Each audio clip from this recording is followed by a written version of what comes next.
آپ دیکھ رہے ہیں کے نیوز ایچ ڈی. میں ہوں حارث علی شاہ گیلانی. چلتے ہیں آج کی اہم خبروں کی طرف. خبروں کا سلسلہ آگے بڑھاتے ہوئے رخ کریں گے گجرانوالہ کا، جہاں سے رپورٹ کر رہے ہیں ہمارے نمائندے عرفان خان. پاکستان اور آئی ایم ایف کے درمیان جائزہ مذاکرات جاری. نگراں وزیر خزانہ شمشاد اختر کی سربراہی میں معاشی ٹیم کی آئی ایم ایف مشن کو بریفنگ. پاکستان کے $3 ارب کے پروگرام پر مکمل عمل درآمد کی یقین دہانی. معاشی ٹیم کا آئی ایم ایف کے طے کردہ اہداف پورے کرنے کا عزم.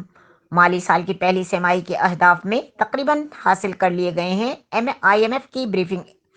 ایف بی آر ٹیکس اہداف پیٹرولیم ڈیولپمنٹ لیوی ہدف سے زیادہ رہی. بجلی گیس ٹیرف میں اضافہ. گردشی شعبے پر قابو پانے کے لیے اصلاحات جاری. سرکاری اداروں میں اصلاحات. مارکیٹ بیسڈ ایکسچینج ریٹ کی پالیسی پر عمل جاری ہے. غریب طبقے کے تحفظ کے لیے پی آئی ایس پی کے بجٹ میں اضافہ کیا گیا. زر مبادلہ ذخائر میں بہتری. بیرونی فائنانسنگ کے لیے جاری کوششوں سے بھی آگاہی کیا گیا. حکومت کا پائیدار معاشی ترقی کے لیے کوششیں جاری رکھنے کا عزم. مزید خبروں اور اپڈیٹس کے لیے ہمارے ساتھ رہیے گا. تب تک کے لیے اپنا خیال رکھیے گا. اللہ حافظ.